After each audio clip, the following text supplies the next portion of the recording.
புதிய பிளேயிங் லெவனோட இன்னைக்கு களமிறங்க போகிறாங்க தோனி தலைமையிலான சிஎஸ்கே அணி. இன்னைக்கு லக்னோக்கு எதிரான போட்டியில் சிஎஸ்கே உடைய பிளேயிங் லெவனில் நிறைய மாற்றங்கள் இருக்க போகுதுன்னு சொல்லிட்டு தோனி அவர்கள் சொல்லியிருக்காரு.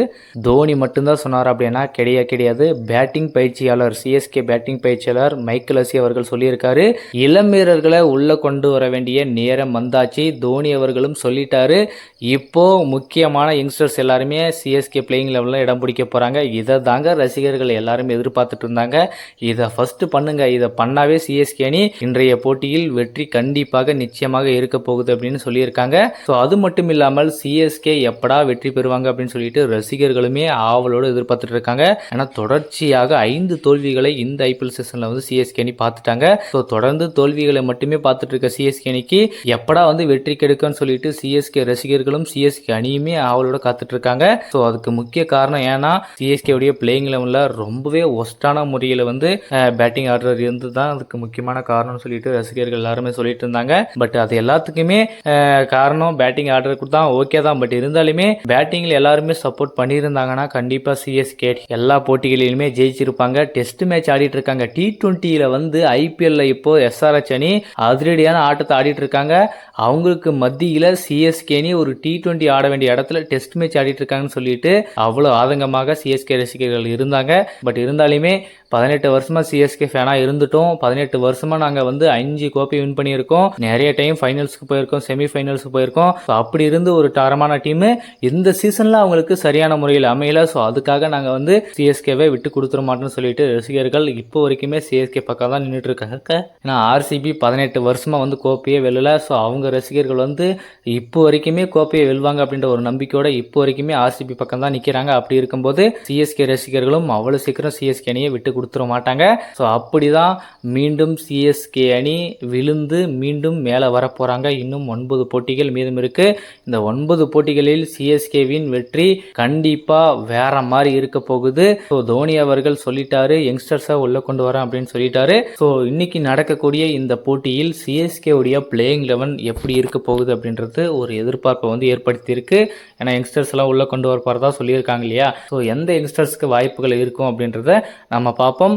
ஸோ ஓப்பனிங் பேர் பார்த்தீங்கன்னா டெவன் கான்வே வர்சஸ் ரச்சின் ரவீந்திரா தான் ப்ளே பண்ணிட்டு இருந்தாங்க. ஸோ அதில் ஒரு மிகப்பெரிய ஒரு சேஞ்சஸ் இருக்க போகுது அப்படின்ட்டு சொல்லியிருக்காங்க. ஸோ டெவன் கான்வேவும் சைக் ரசிடியும் ஓப்பனிங்கில் ப்ளே பண்ண வைக்கலாம் அப்படின்னு சொல்லிட்டு முடிவு பண்ணியிருக்காங்க. ரச்சின் ரவீந்திரா வந்து பிளேயிங் லெவலில் இருக்கிறதுக்கு வாய்ப்புகள் என்று சற்று குறைவு அப்படின்னு கூட சொல்லலாம். ஏன் அப்படின்னா ஒரு ஃபாரின் பாஸ் பவுலரை உள்ள கொண்டு வரலாம் அப்படின்ற மாதிரி டிசைட் பண்ணியிருக்காங்க. அப்படி இருக்கும்போது ரச்சின் ரவீந்திரா பார்த்தீங்கன்னா ஃபர்ஸ்ட் மேட்ச் மட்டும்தான் சரியான பர்ஃபார்மன்ஸை கொடுத்தவரை தவிர அடுத்து வரக்கூடிய ஒவ்வொரு போட்டியிலுமே ஒஸ்டான பர்ஃபார்மன்ஸ் தான் வந்து கொடுத்துருக்காரு. ஸோ அதனால் அவருக்கு வந்து ரெஸ்ட்டு கொடுத்துட்டு அந்த இடத்துல ஒரு நல்ல ஃபாஸ்ட் பவுலரை உள்ளே கொண்டு வந்தாலும் சரி, இல்லை வேறு யாராச்சுக்கு வாய்ப்புகள் கொடுத்தாலும் சரி, அப்படி கொடுத்தா கூட நல்லா தான் இருக்கும் அப்படின்னு சொல்லிட்டு பேசிகிட்டு இருக்காங்க. ஸோ அதனால் ஓப்பனிங்கில் வந்து கிளியர் ஆகிடுச்சு. இந்த 1-down பொசிஷன் வந்து ஒரு தரமான ஹிட்டருங்க. ருத்ராஜ் கேட்கப்பட்ட இடத்துல வந்து நல்லா ஃபில் பண்ணக்கூடிய ஒரு தரமான ஹிட்டர் வேணும் அப்படின்னு சொல்லிட்டு டிசைட் பண்ணியிருக்காங்க. ராகுல் திரிபாதிக்கு ஃபெயிலியர் ஆகிடுச்சு. ஸோ அதனால் அவருடைய பிளேஸில் வனிஷ் பேடியை வந்து யூஸ் பண்ணலாம்னு சொல்லிட்டு முடிவு பண்ணியிருக்காங்க. ஸோ அதனால் இந்த 3 டாப் ஆர்டருமே தரமான ஒரு டாப் ஆர்டராக இருக்குது. டெவன் கான்வேவும் சைக் ரஷீடும் ஓப்பனிங் ஆட போகிறாங்க.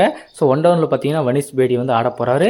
அதுக்கு அடுத்தபடியாக பார்த்தீங்கன்னா சிவம் துபே, விஜய் சங்கர், தல தோனி, ரவீந்திர ஜடேஜா இந்த மாதிரி ஆர்டரில் வந்து வரப்போகிறாங்க. இதுதான் வந்து ஒரு நல்ல ஸ்ட்ராங்கான லைனப்பாக இருக்க போகுது. ஸோ ஓப்பனிங் பார்த்தீங்கன்னா சைக் ரஷீடும் டெவன் கான்வே, அடுத்து வனிஷ் பேடி, சிவம் துபே, விஜய் சங்கர், தல தோனி அவர்கள், ரவீந்திர ஜடேஜா அவர்கள்.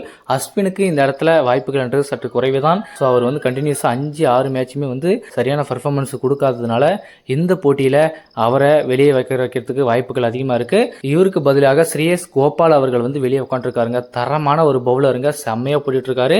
ஸோ அவரை வந்து சென்னை அணி உள்ளே கொண்டு வரதுக்கான சான்சஸ் அதிகமாக இருக்குது. ஸோ ஒருவேளை அஸ்வினுடைய பிளேஸில் வந்து அவரை உள்ளே கொண்டு வந்தாங்க அப்படின்ற பட்சத்தில் டீமுடைய ஸ்ட்ரென்த் வந்து வேறு மாதிரி இருக்கும் அப்படின்றது ஒரு ரீசனாக இருக்குது. ஸோ அதுக்கப்புறம் பார்த்தீங்கன்னா ஓவர்டன் இல்லைனா நாதன் எலிஸ் இவங்க 2 பேரில் யாராவது ஒருத்தர் இருக்க போகிறாங்க. ஸோ அதே மாதிரி ஏகே, ஸோ தலைப்பேர் வச்சிருக்கக்கூடிய ஏகே அவர்கள் வந்து முன்ன சீசன் தான் வந்து களமிறங்கினாங்க ஐபிஎல்ல. ஸோ அதனால் கண்டிப்பாக அவர் வந்து இந்த பிளேயிங் லெவலில் இருக்க போகிறாரு. கலீல் அகமது, நூர் அகமது இருக்க போகிறாரு. ஸோ பத்ரினா அவர்களை வந்து இம்பேக்டாக யூஸ் பண்ண போகிறாங்களா அப்படின்றது ஒரு கேள்வியாக இருக்குது. ஏன்னா முன்ன மேட்ச் பார்த்தீங்கன்னா திடீர்னு இம்பேக்ட் பிளேயராக வந்து தீபக் கூடாவை வந்து இறக்குனாங்க. என்ன தெரிஞ்ச வரைக்கும் தீபக் கூடாவை இறக்குனதுக்கு ஒரு யங்ஸ்டர்ஸ் இறக்கியிருந்தா கூட அந்த இடத்துல வந்து ஆட்டம் வேறு மாதிரி இருந்திருக்கான வாய்ப்புகளும் இருந்திருக்கும்.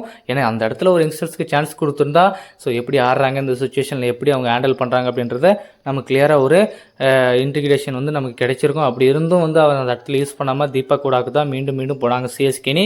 ஸோ மீண்டும் ஒரு ஃபெயிலியரை வந்து அவர் தேடி கொடுத்துருக்காரு. ஸோ அதனால் இனிமேல் வந்து சிஎஸ்கேவுடைய இந்த பிளேயிங் 11ல் ராகுல் திரிபாதி, தீபக் கூடா இவங்க யாருமே உள்ளே வரத்துக்கான சான்சஸ் இல்லவே இல்லைங்க. ஏன்னா அந்தளவுக்கு ஒஸ்டான பர்ஃபார்மன்ஸை கொடுத்துட்டு போயிட்டாங்க அப்படின்றது கிளியராக தெரிஞ்சு போச்சு. ஸோ இனிமேல் வரக்கூடிய போட்டிகள் எல்லாத்துக்குமே யங்ஸ்டர்ஸை வச்சு தான் வந்து சிஎஸ்கே அணி மூவ் பண்ண போகிறாங்க அப்படின்றது கிளியராக நமக்கு தெரிஞ்சு போச்சு. ஓப்பனிங் பேரும் ஒன் டவுன் எல்லாத்தையுமே டோட்டலி வந்து மாற்ற போகிறாங்க. ஸோ பவுலிங்கில் கூட யங்ஸ்டர்ஸ் கூட வெளியே உட்கார வச்சுருக்காங்க. ஸோ அந்த யங்ஸ்டர்ஸை கூட உள்ளே கொண்டு வந்தால் கூட இன்னும் சிஎஸ்கே டீம் செம்மையாக இருக்கும். இனிமேல் வரக்கூடிய காலகட்டத்தில் ஐபிஎல்லில் வந்து கண்டிப்பாக யங்ஸ்டர்ஸை வச்சு தான் சிஎஸ்கே அணி போக வேண்டிய ஒரு சுச்சுவேஷனில் இருக்காங்க. ஸோ அதனால் இப்போ இருந்தே டீமை செட் பண்ண நினச்சா மட்டும்தான் சிஎஸ்கேன்னு இன்னும் ஒரு 2 வருஷத்தில் வந்து நல்ல யங்ஸ்டர்ஸ்லாம் செட் பண்ணி ஒரு தரமான டீமை செட் பண்ணி அடுத்தடுத்து வரக்கூடிய போட்டிகளில் அவங்களுடைய ஆதிக்கம் செலுத்துறதுக்கு ஒரு முக்கியமான காரணமாக இருக்க போகுது. ஸோ இதுக்கு சிஎஸ்கே மேனேஜ்மெண்ட் என்ன பண்ண போகிறாங்க? ஸோ இன்றைக்கி நடக்கக்கூடிய போட்டியில் 2 யங்ஸ்டர்ஸ் இல்லாமல் இன்னும் 2-3 யங்ஸ்டர்ஸை வந்து உள்ளே கொண்டு வந்தாங்க அப்படின்னா கண்டிப்பாக மேட்ச்சு சுவாரஸ்யமாக இருக்கும். இனிமேல் வரக்கூடிய எல்லா போட்டிகளிலுமே சிஎஸ்கே அணிக்கு ஒரு பக்கபலமான ஒரு யங்ஸ்டர்ஸ் எல்லாருமே வந்து உள்ளே இருக்கிறது ஒரு நம்பிக்கையாக இருக்கும் அப்படின்றது எல்லாருடைய எதிர்பார்ப்பாக இருக்குது. ஸோ அது மட்டும் இல்லாமல் மற்ற எல்லா டீம்லேயே பார்த்தீங்கன்னா யங்ஸ்டர்ஸ்க்கு சான்ஸ் கொடுத்து அவங்கள வந்து உருவாக்கிட்டு இருக்காங்க. எல்லா டீமையும் நம்ம பார்த்துருக்கலாம். எஸ்ஆர்எச் அணியை பார்த்துருக்கலாம், டெல்லி அணியை பார்த்துருக்கலாம், அதே மாதிரி லக்னோ அணியை பார்த்துருக்கலாம். ஸோ குஜராத் அணியை பார்த்துருக்கலாம். குஜராத்தில் பார்த்தீங்கன்னா நிறைய யங்ஸ்டர்ஸ் தமிழ்நாடு பிளேயர்ஸ் தான் வந்து ப்ளே பண்ணிகிட்டு இருக்காங்க. ஸோ அதே மாதிரி சிஎஸ்கே அணியிலும் யங்ஸ்டர்ஸ் உள்ளே கொண்டு வந்தாங்கன்னா கண்டிப்பாக செம்மையாக இருக்கும். மும்பையில் பார்த்தீங்கன்னா நிறைய யங்ஸ்டர்ஸ் வந்து உள்ளே வந்திருக்காங்க. ஸோ அதே மாதிரி சிஎஸ்கே அணியும் சான்ஸை கொடுத்து அவங்கள வந்து ரீக்ரியேட் பண்ணி அவங்கள வந்து நல்லா ஆட வச்சு அவங்களுக்கு சப்போர்ட் பண்ணாங்க அப்படின்னா கண்டிப்பாக அடுத்த வருஷத்தில் சிஎஸ்கே அணி ஒரு தரமான பிளேயிங் 11 வந்து செட் பண்ணிடுவாங்க. ஸோ ருத்ராஜ் கெய்க்வாட் கண்டிப்பாக அடுத்த வருஷத்தில் கம்பேக் பண்ணிடுவார். அதில் எந்த மாற்றமும் இல்லை. ஸோ இந்த வருஷம் போனால் போட்டும் எல்லாருக்குமே நடக்கக்கூடிய ஒரு விஷயம்தான். இன்ஜுரின்னு வந்தால் கண்டிப்பாக விலகி தான் ஆகணும். அதுக்கு எந்த மாற்றமும் கிடையாது. ஸோ அதனால் ருத்ராஜ் கெய்க்வாட் மீண்டும் கம்பேக் பண்ணி நான் அடுத்த சீசனில் வரப்போகிறாரு. ஸோ அதே மாதிரி சிஎஸ்கேவும் யங்ஸ்டர்ஸை நோக்கி அடுத்தடுத்த சீசனில் கண்டிப்பாக இறங்கி வச்சு தான் ஆகணும். தோனி அவர்கள் எப்போ ரிட்டைர்மெண்ட் அறிவிப்பா அப்படின்றது யாருக்குமே தெரியாது. ஸோ அதனால் சிஎஸ்கேவுடைய பிளேயிங் 11ல் இந்த இன்னைக்கு நடக்கக்கூடிய போட்டியில் கண்டிப்பாக இளமர்களோடு தான் களமிறங்க போகிறாங்க. தோனி அவர்களும் ஒரு தரமான பிளேயிங் 11 தான் கொண்டு போகிறாரு. ஸோ அதை தான் எல்லாருமே எதிர்பார்த்துட்டு இருக்காங்க. ஸோ இன்றைக்கி லக்னோவில் நடக்குது. ஸோ இந்த போட்டியில் சிஎஸ்கேவுடைய அப்ரோச் இன்னைக்கு எப்படி இருக்க போகுது? ஸோ ஸ்டார்டிங்லேயே பவர் பிளேலேயே அவங்களுடைய அட்டாக் எப்படி இருக்க போகுது அப்படின்றது தான் ஒரு கேள்வியாக இருக்குது. ஏன்னா இந்த நடந்த 5-6 போட்டியில் சிஎஸ்கேவுடைய பவர் பிளே ரேட் பார்த்திங்கன்னா ரொம்பவே ஒஸ்ட்டாக இருக்குங்க. ஒரே மேட்ச் மட்டும்தான் 59 அடித்தாங்க. மீது எல்லா மேட்சுமே ரன் ரேட் பார்த்திங்கன்னா 5 கீழே தான் இருக்குது. ஸோ என்ன பண்ண போகிறாங்க? ஸோ எந்த மாதிரியான லைனை போட வர போகிறாங்க அப்படின்றத பார்ப்போம். ஸோ அதே மாதிரி உங்களுடைய பிளேயிங் 11ஐயும் யங்ஸ்டர்ஸ் யாரெல்லாம் உள்ளே போட்டால் நல்லாயிருக்கும் அப்படின்றத பற்றி உங்களோட கருத்துக்களையும் மறக்காமல் கமெண்ட்டில் சொல்லுங்கள்.